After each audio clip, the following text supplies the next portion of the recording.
J'ai cherché l'amour auprès de mon père et j'ai compris qu'il ne savait pas comment un père doit donner un amour sain à un enfant.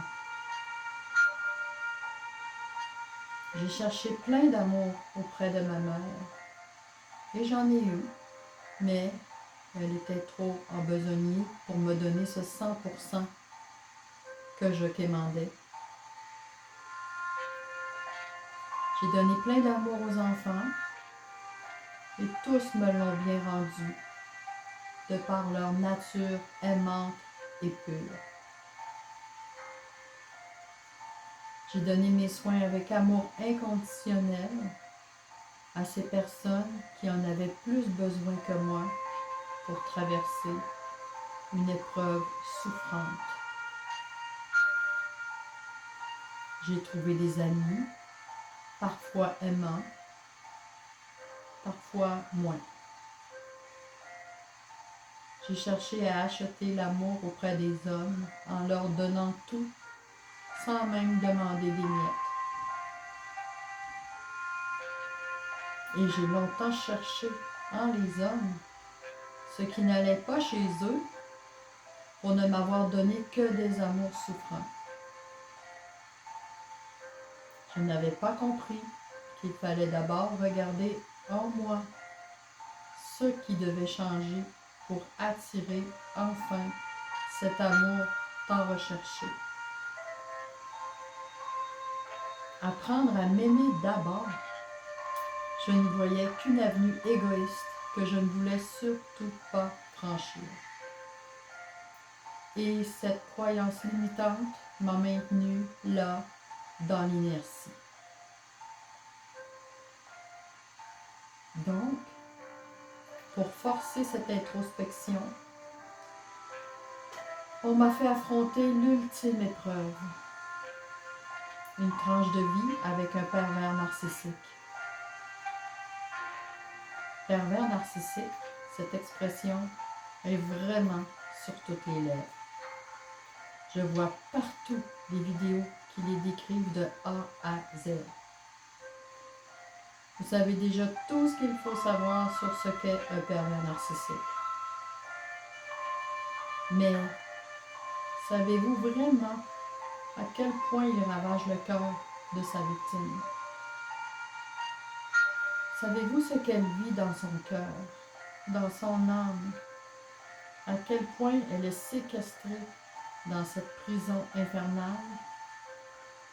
À quel point c'est difficile de seulement imaginer pouvoir se sortir des griffes du diable? De la lune de miel à la dégringolade, de la dégringolade à la prochaine lune de miel, dans cette spirale incessante qui nous enlise entre le bien et le mal. Comment notre cœur fait-il pour seulement respirer? Je vous amène avec moi dans ce voyage intérieur, là où mon cœur a vécu le drame.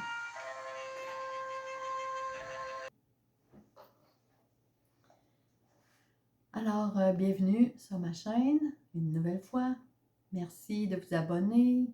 N'oubliez pas de liker, de partager aussi au plus grand nombre possible de personnes pour rejoindre un plus grand nombre dans cette nouvelle communauté que j'essaie de mettre sur pied avec vous. N'oubliez pas aussi de me mettre des commentaires sur ce que vous entendez au fur et à mesure pour qu'on puisse construire ensemble ce livre que j'ai commencé d'ailleurs à écrire, qui va raconter toute cette aventure, vidéo par vidéo. N'oubliez pas aussi que vous pouvez accéder à mes livres, à mes parutions, ou encore si vous avez le goût d'offrir un don pour aider ma chaîne. C'est pas obligatoire, mais merci si vous le faites.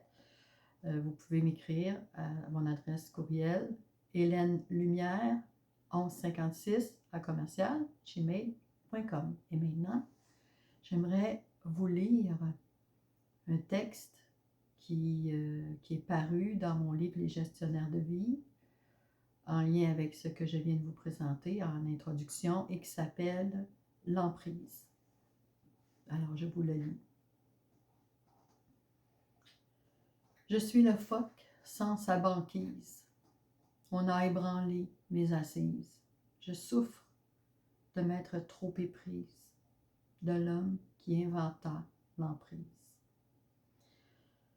Ces mots ne goûtent plus la cerise, ces viles intentions se précisent. Je suis qu'objet de convoitise. Il ne cache même plus sa feintise. Ce regard fou me tétanise. L'homme qui se déshumanise me voudrait totalement soumise. Mes moindres gestes, il supervise. Mon opinion n'est plus de mise. Il me domine, il m'hypnotise, m'intimide et me fragilise. À ses ordres, mes cheveux défrisent. Tous ses désirs, j'actualise. Mon tortionnaire me vassalise. Tous mes proches, il ridiculise. Le moindre rêve, il paralyse. Tout mon être, il monopolise. Ma liberté, il pérennise. Plus rien en moi ne fertilise.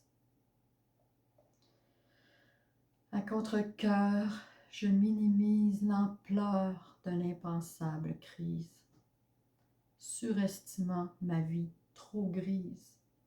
Heureuse, je me visualise. J'étouffe si je rationalise. Pour mon salut, point de franchise. Avec ce mal qui s'éternise, l'amour meurtri par la hantise, dans cet enfer où je m'enlise, règne la bête et la bêtise, et mon bourreau me paganise. Dans la tourmente qui brutalise, mes forces vitales s'amenuisent, jusqu'au jour où mes larmes s'épuisent. Plus de soleil, d'étoiles ne luisent. Sans crier gare, mon cœur se brise. Folie et maladie, je frise.